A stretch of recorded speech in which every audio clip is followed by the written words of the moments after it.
En el nombre del Padre, del Hijo y del Espíritu Santo. Amén. Ven, Espíritu Santo, y llena los corazones de tus fieles, y enciende en ellos el fuego de tu amor. Envía tu Espíritu Creador, y se renovará la faz de la tierra. Estamos estudiando el Catecismo de la Iglesia Católica, su tercera parte, La vida en Cristo. Segunda sesión, los 10 mandamientos. Capítulo primero, amarás al Señor tu Dios con todo tu corazón, con toda tu alma y con todas tus fuerzas. Artículo primero, el primer mandamiento. Continuamos subiendo el monte Sinaí de la mano de Moisés a recibir allá arriba los 10 mandamientos. Son 2.285 metros que mide el monte Sinaí. El catecismo los recorre con nosotros con 505 números que dedica al estudio de los 10 mandamientos. Es decir, subiremos 4 metros del monte Sinaí en cada número del catecismo que estudiemos. Hoy estamos en el metro 300 de altura. Estamos también en el tercer apartado de este artículo, donde el catecismo dedica 19 números, los cuales concluimos el día de hoy al estudio del tema que tiene como título No habrá para ti otros dioses delante de mí. Estamos estudiando los pecados en contra del primer mandamiento, en contra de la virtud de la religión, que es darle a Dios lo que le es debido. El pecado que estamos estudiando es el agnosticismo. Número 2128 del Catecismo de la Iglesia Católica dice: el agnosticismo puede contener a veces una cierta búsqueda de Dios, pero puede igualmente representar un indiferentismo, una huida ante la cuestión última de la existencia y una pereza de la conciencia moral. El agnosticismo equivale con mucha frecuencia a un ateísmo práctico. Qué número tan interesante este. El día de ayer me encontré una persona que me decía: nunca en mi vida había escuchado los temas que estamos tocando en el catecismo. No me pierdo ninguno, porque he aprendido muchísimo, especialmente que le habían impresionado el tema del ateísmo y del agnosticismo. Pero fíjense, queridos amigos, especialmente esta persona que me contó, que nos escuchaba el día de ayer, recordarle que la Iglesia hace un tremendo esfuerzo en siempre considerar lo positivo que puede haber en cada persona, incluso en aquellos que se esfuerzan por no creer. En este caso, por ejemplo, en los agnósticos, que son aquellos que no niegan que Dios existe, pero tampoco lo afirman. Se quedan ahí como en una especie de limbo, ¿no? No lo niego, pero no lo afirmo. Y la Iglesia en ese no lo niego ve una lucecita por la cual podría el Espíritu Santo entrar. Ella quiere darle la oportunidad al hombre de ver que muy en el fondo, en esa búsqueda de ese gran paso de no negar que Dios existe, podría Dios en cierta manera darle la oportunidad de que esta persona le encuentre, ¿no? Es una búsqueda completa. Los agnósticos hay que sacarle eso, que están en búsqueda. Por lo menos dan el paso humilde de no negar a Dios como hace el ateo. El ateo sí niega que Dios existe, pero el agnóstico no. No se considera capaz de negar a Dios, pero tampoco se considera capaz de afirmarlo. En esa primera parte, ahí Dios puede actuar.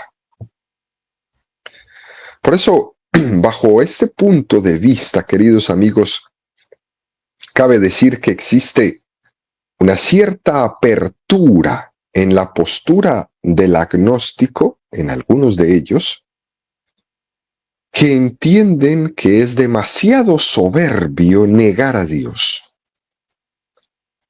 Por eso, donde más cuidado tenemos que tener es en la persona que se llama atea, ¿no? Porque en el ateo rige la soberbia del que es capaz de expresar la negación de la existencia de Dios. Y fijémonos cómo en este número 2128 del Catecismo nos habla de tres actitudes que están detrás del agnóstico, detrás del agnosticismo. Y son muy interesantes estas tres, las vemos todos los días. Primera actitud, el indiferentismo, la indiferencia. Segunda actitud, una huida ante la cuestión última de la existencia, un escape a la pregunta de dónde vengo, para dónde voy. Y tercera, la pereza de la conciencia moral. Tremendo tema este que nos propone el catecismo en estas tres actitudes detrás de una persona agnóstica. Vamos a desgranar estas tres actitudes que me parece que es importante que nosotros podamos ver si nos encontramos en alguna de ellas. La primera de la que nos habla es el indiferentismo. Esto no tiene nada que ver con eso que hablaba San Ignacio de Loyola de la santa indiferencia. No, no tiene nada que ver. Porque lo que este santo, San Ignacio de Loyola y otros santos incluso, se refieren con la santa indiferencia es en esa adhesión a solo querer la voluntad de Dios y que todo lo demás nos dé igual, que nos sea indiferente. Una vez yo me adhiera a la voluntad de Dios, todo lo demás me resbala. Esa es la santa indiferencia. Pero no tiene nada que ver con el indiferentismo del agnóstico. ¿Por qué? Porque la santa indiferencia es el sinónimo de tener el corazón libre para seguir al Señor. Es una virtud muy, muy preciosa. En cambio, el indiferentismo es un pecado. Decía el escritor José María Gironella, me temo que Satanás conquiste el mundo precisamente a través de la indiferencia. Es una expresión muy fuerte de un hombre que vivió entre 1917 y el 2003, es decir, es un pensador muy actual nuestro. Me temo que Satanás conquiste el mundo precisamente a través de la indiferencia. Niños muriendo de hambre y nosotros indiferentes. Familias sufriendo a nuestro lado y nosotros indiferentes. Qué cosa, ¿no? No tengo $1 para ayudar a nadie y me gasto $2,000 en una cartera para llevar cosas o para mostrar que tengo poder. Ahora que estamos en días de regalos. Me temo que Satanás conquiste el mundo precisamente a través de la indiferencia. Este indiferentismo de hoy se confunde y se enreda un poco con ese relativismo de nuestra sociedad. Y entonces lo confunden con eso que le llaman es que la tolerancia. Entonces tolerancia, relativismo, indiferencia, todo se mezcla, ¿no? Se mezcla la prudencia con la cobardía, la misericordia con la debilidad. Y qué tremenda sociedad tan enredada la que tenemos. Y es muy frecuente en nuestra sociedad ver esto, donde se confunde el derecho de expresar las opiniones con el valor de las opiniones. Y entonces ya nadie opina. En esa cosa es de la famosa tolerancia. Y fíjense, y la tolerancia se entiende como una equivalencia generalizada de todas las creencias. De tal modo que es lo mismo una cosa que la contraria. Hasta allá hemos llegado. En esos alardes de tolerar, hemos llegado a creer que la verdad es igual que la mentira. Decimos que todo el mundo tiene derecho a expresar sus opiniones, pero eso no quiere decir que todas las opiniones tengan el mismo valor.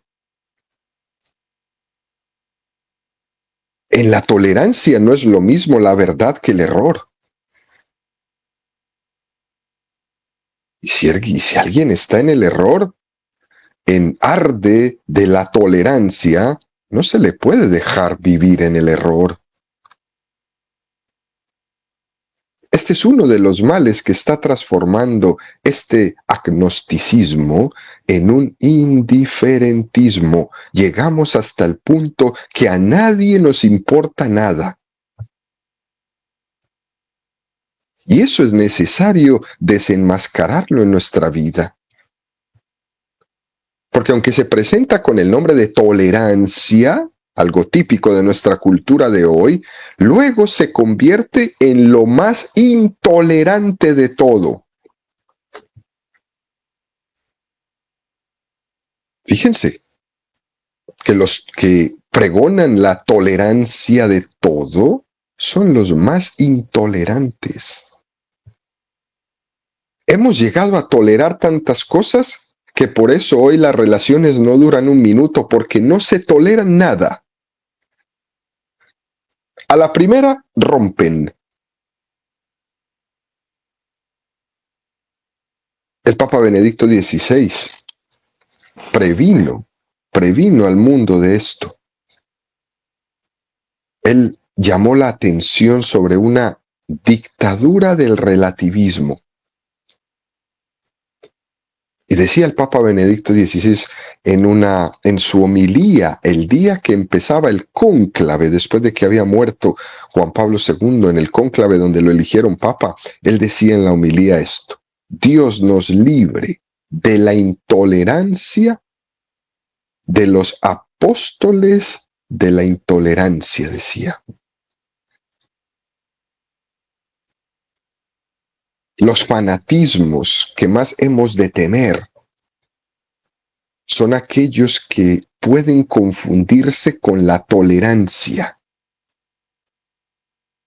Porque en nombre de la tolerancia llegamos a negar los valores. En nombre de la tolerancia hemos llegado a negar la concepción del hombre. En nombre de la tolerancia hemos negado la familia, hemos negado la vida. Y ahí podríamos seguir una lista tremenda. Y está claro que hay un límite en el que la tolerancia deja de ser virtud y se convierte en relativismo, se convierte en intolerancia.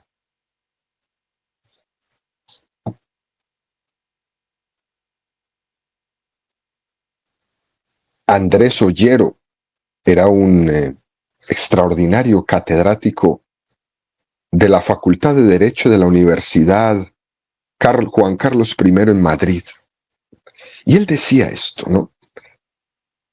El reconocimiento de los derechos no es tarea propia de la tolerancia, sino de la justicia, que es la que exige dar a cada uno lo que le es debido.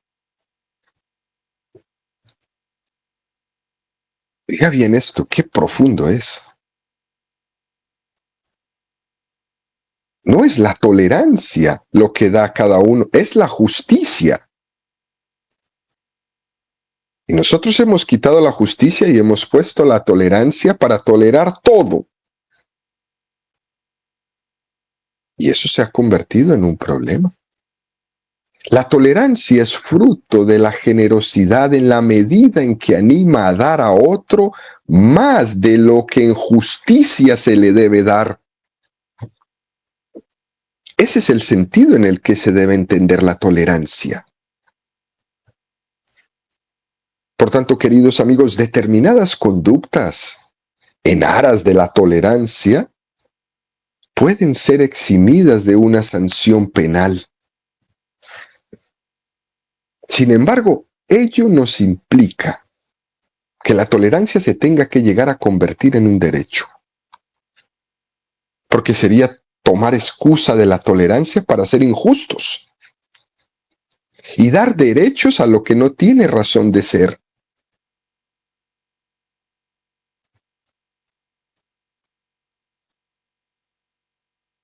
Para entender la tolerancia vendría a ser como la misericordia hacia el que ha obrado mal.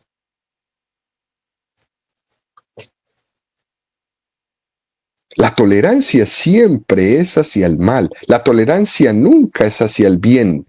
Al bien hay que buscarlo, hay que procurarlo, hay que protegerlo. Y este es un gran error de nuestra cultura. La tolerancia la hemos aplicado no para tener misericordia y paciencia con el que ha obrado mal, sino que la hemos entendido como un tener tolerancia hacia el bien. Como que da igual lo bueno que lo regular. De tal manera que la tolerancia viene a ser el indiferentismo. Y al final nos encontramos en un mundo completamente relativizado.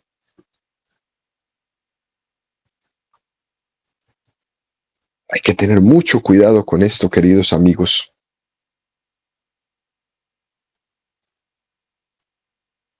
Otra de las características que hay detrás del agnosticismo, la segunda, es la huida ante la cuestión última de la existencia. La cuestión última de la existencia es la pregunta: ¿yo qué pinto en esta vida? ¿Yo qué hago aquí?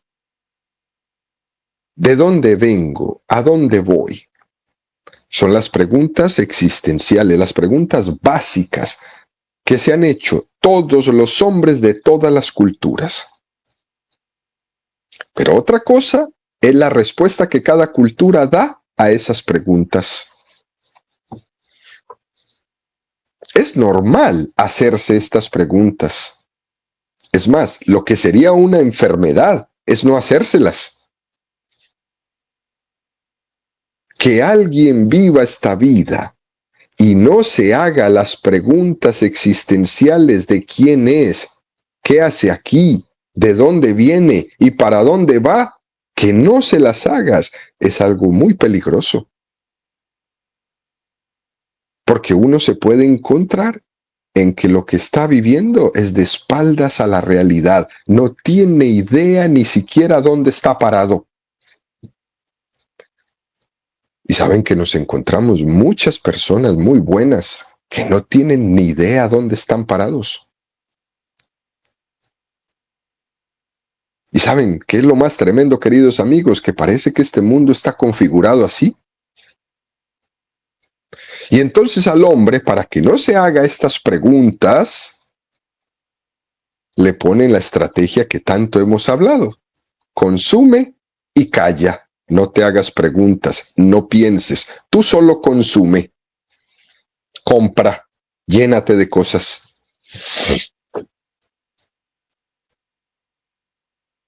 Ese consume y calla, que antes se llamaba circo y pan, no deja de ser una cosa anormal. El tomarse normalmente los problemas anormales es una cosa muy rara. Fíjense, queridos amigos, hoy día se le pregunta a una persona: ¿qué piensas de tu futuro, de tu vida futura? Y una de las respuestas más comunes es: yo no quiero pensar en eso. No me importa. No me preocupo demasiado. Yo vivo cada día el día a día. Y más con esa frase latina, ¿no? Carpe diem, que está por ahí muy de moda porque la han puesto en alguna película. Y va la gente con tremenda expresión latina diciendo: vive tu día al máximo. No es así. Porque tú no sabes si este será el último. Pero ¿y si tienes 80 días más? ¿O si tienes 3000 días más?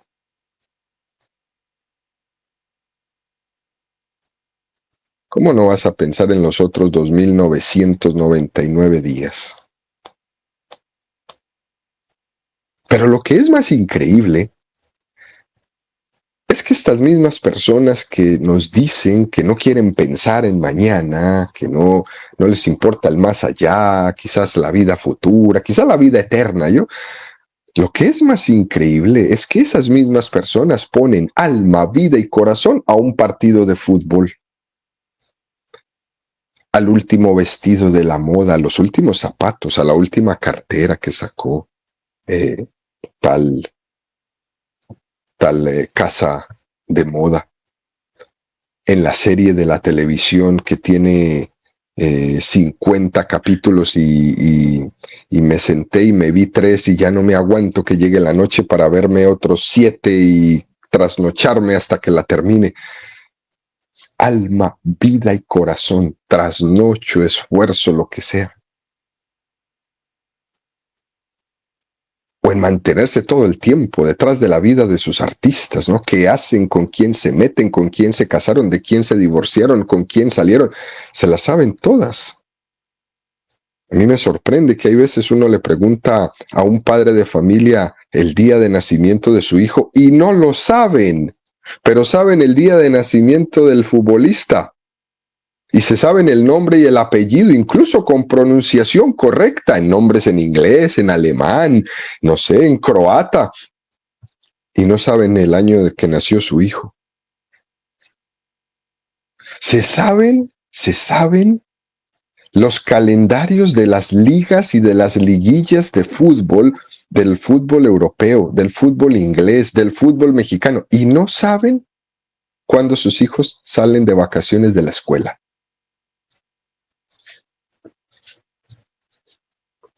Es una cosa de locos. Somos tan indiferentes que esa indiferencia nos lleva a ser tan déspotas, donde todo me da igual. Eso es una enfermedad. El hombre tiene una obligación moral de plantearse la cuestión última de su existencia. El hombre que no piensa en la muerte es como el empresario que no se ocupa del balance final de sus cuentas. Y además, no basta con decir yo creo en el más allá. Ese yo creo en el más allá tiene que condicionar la vida y el comportamiento, mis acciones en el momento presente. Decía Blas Pascal, este gran hombre,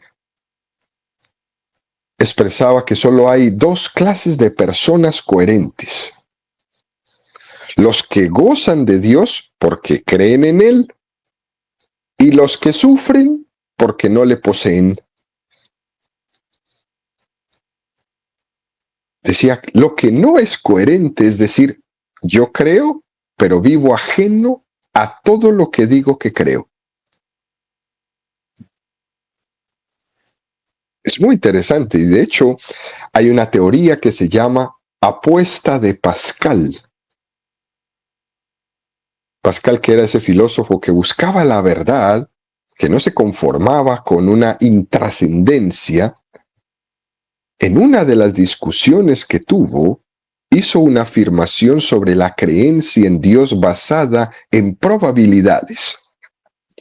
Y fíjense la apuesta de Pascal como decía: Creer en Dios es la apuesta más segura. Entonces lo razonaba de esta manera. Tú puedes creer en Dios. Si es verdad y existe, irás al cielo. Si no existe, no ganarás nada, pero tampoco perderás nada. Mejor creo. Es la apuesta más segura creer. Si es verdad, ya la hice. Si no es verdad, no perdí. Por tanto, la apuesta más segura o más rentable es de la creer en Dios.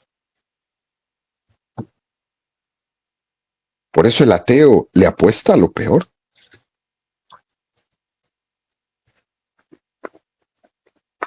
Es verdad que cuando decimos que creemos en Dios no es por un cálculo de probabilidades. Creemos en Dios por la gracia y sin enredarnos tanto. Pero pensándole un poco, metiéndole un poco de filosofía, Pascal tenía razón. Si ese Dios en el que digo que creo existe, ya la hice, me voy al cielo. Pero si no existe, no perdí nada. Tengo que apostarle a lo más probable.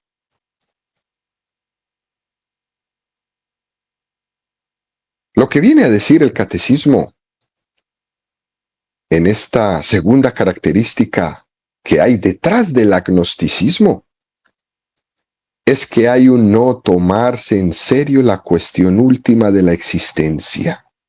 Y eso es muy peligroso. Otra característica detrás del agnosticismo, la tercera, es la pereza de la conciencia moral. Se dice que la conciencia es como las abejas.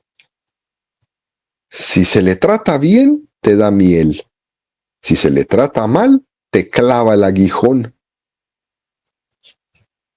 Es importante poner mucho cuidado en no confundir lo que es la tranquilidad de conciencia con la pereza de la conciencia. Son dos cosas muy diferentes.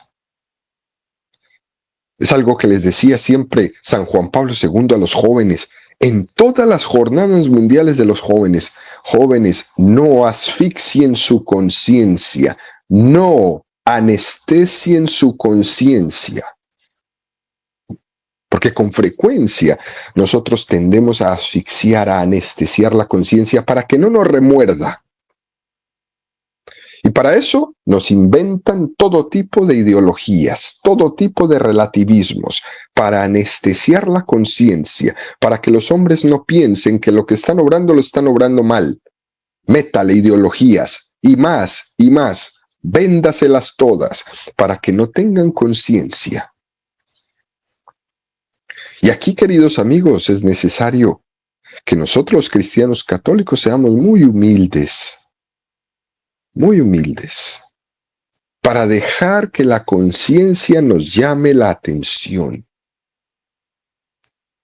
Es necesario la humildad para que la conciencia nos llame la atención, para que la conciencia ilumine nuestro camino, ilumine nuestras acciones, ilumine nuestras decisiones. El hombre está llamado a ser dueño de su voluntad y esclavo de su conciencia. Cuando la persona ha anestesiado su conciencia, todo le da igual. Y por eso se apega a cualquier cosa. Y por eso toda ideología nueva que llega, a toda se aferra. A toda. Y es importante, queridos amigos, entender que por ser dueño de lo que hago no significa hacer lo que me da la gana. Dueño de mi voluntad y esclavo de mi conciencia. El vicioso, el que está dominado por un vicio, suele estar muy agradecido con todos los que le adormecen la conciencia. Con todo lo que les dicen, sí, está bien, síguelo haciendo. No pasa nada. Al fin y al cabo, yo también lo hago, ya somos dos. Y aquel de allá también lo hace, ya somos tres. El vicioso vive muy agradecido con todos los que le adormecen la conciencia. Y es precisamente ahí, queridos amigos, por esto que nosotros tenemos que agradecer que los que son más virtuosos que nosotros no se cansen de sacudirnos la conciencia. ¿Por qué quieren siempre acallar la voz de la iglesia? Porque ella es la voz de la conciencia del mundo y tenemos que ir todos contra ella para callarla. ¿No se han dado cuenta de eso? Todos encima. Enemigos de toda índole. Protestantes, masones, sectarios, satánicos, todo el mundo en contra de la iglesia, políticos, países enteros, porque ella es la conciencia. Cuando quieren hablar para aprobar leyes del aborto, ahí está la iglesia, dele que hay que callarla, porque esa es la voz de la conciencia, no la dejen hablar.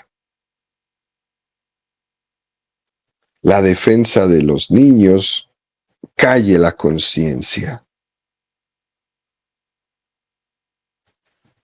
Ojalá que siempre tengamos a nuestro alrededor personas que nos muevan la conciencia. Y estas personas son un don de Dios para nuestra vida. Ojalá que siempre tengas a tu lado alguien que por su propia virtud se convierta en tu conciencia, que por su propia santidad se convierta en tu conciencia.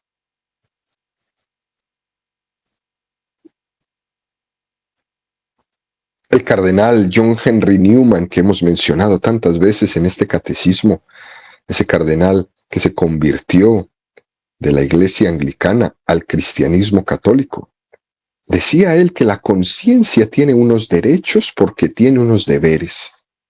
Y no deja de ser una trampa invocar los derechos de conciencia para eludir la obediencia. Es la conciencia la que me lleva a obedecer a la verdad. Es la conciencia la que me lleva a obedecer la voz de Dios. Por eso el que no quiere obedecer la voz de Dios, anestesia su conciencia, la asfixia. Y siempre habrá alrededor aquellos que quieran ayudarte a que la asfixies. San Buenaventura decía que la conciencia es como el heraldo de Dios,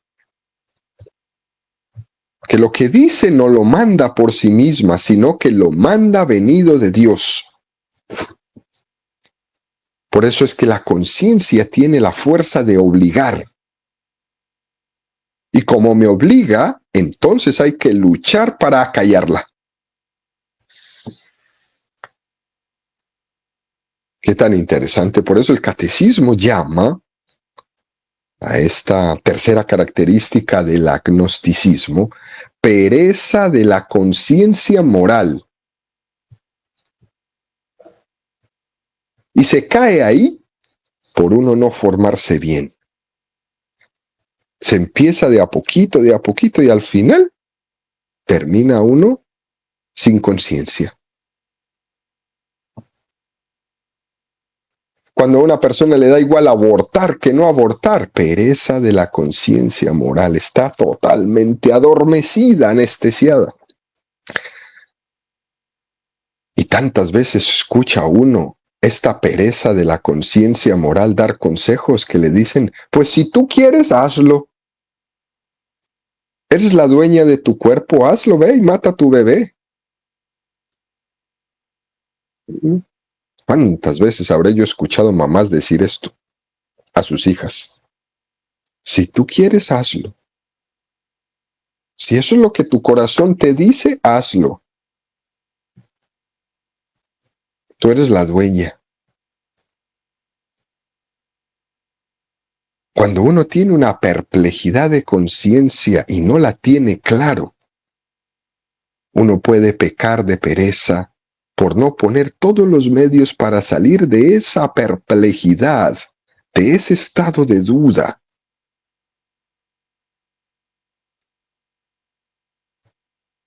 Es fuerte esto. Y se tiene que buscar ayuda para aclarar la conciencia, para desanestesiar la conciencia.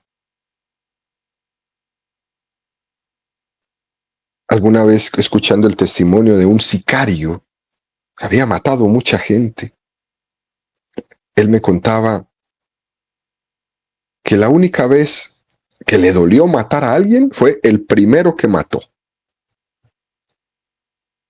Ese día se tiró por tierra, ese día vomitó, ese día hizo... Y dijo, después de eso, ninguno me dolió. Anestesió su conciencia.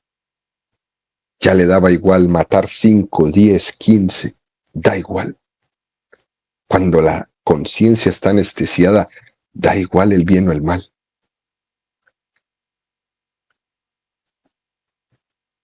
Igual cuando se aborta. Da igual abortar 1, 2, 3, 4, 5 si la conciencia está anestesiada. Robar da igual si la conciencia está anestesiada. Hacerle trampa a su compañero de trabajo da igual. Hacer las cuentas mal ahí en sus impuestos da igual si la conciencia está anestesiada. Uno necesita buscar ayuda para desanestesiar la conciencia. Y se tiene que buscar y se tiene que invertir en esto. Hay veces a los novios se les pregunta cuando se van a casar, ¿estás totalmente claro en esto que vas a hacer? Y algunos dicen, bueno, creo que sí, ¿no? Y hay veces les he preguntado, ¿cuántas tiendas has recorrido para comprar el traje? O a la novia, ¿no? Para comprar tu vestido de novia. Dicen, muchas. Hemos removido el cielo y la tierra de todas las tiendas para poder encontrar el que me queda, el que me gusta, ¿no?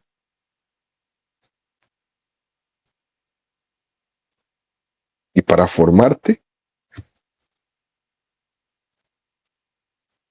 no, poquísimo.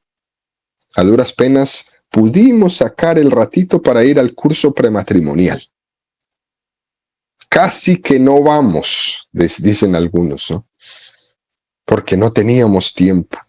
Pero días y días y días de tienda en tienda buscando el vestido, ¿no? ¿A cuántas personas les has consultado antes de tomar esta decisión? No, a ninguna. La tomé yo solo. Ay, muchacho, muchacha. Por eso el peligro es que el fruto de la pereza de la conciencia moral, de no sacar tiempo para lo que es realmente importante, nos hace caer en el agnosticismo. Cada uno tiene una obligación moral de conocer la verdad y de arrodillarse ante ella. Para eso hemos nacido, para la verdad, para el amor. Y es necesario buscarla para poder encontrarla. A Dios no le gusta jugar al escondite, y Él se deja encontrar por el que lo busca. Y Él utiliza todos los medios, y los ha puesto a nuestro alcance: la razón, la bondad, la revelación, la iglesia, otras personas santas a nuestro alrededor. Todos los medios están a nuestro alcance, pero yo lo tengo que buscar. Al final termina este número del catecismo diciendo: el agnosticismo equivale con mucha frecuencia a un ateísmo práctico. Está claro que es peor el ateísmo que el agnosticismo, como hemos dicho al inicio. Pero aunque el agnosticismo no niegue a Dios, en la práctica viene a ser un ateísmo más. Porque en el fondo te lleva a vivir como si Dios no existiera. No basta con negar a Dios, también es necesario afirmarlo. Ordenar mi vida conforme a esa presencia de Dios. No solo Dios es, también está presente en mi vida y tengo que hacerlo manifiesto. Aunque yo no niegue a Dios, pero si mi vida no la vivo de cara a Él, en el fondo soy un ateo en la práctica. Así que, queridos amigos, muchísimo cuidado con esto. A Dios es necesario afirmarlo siempre.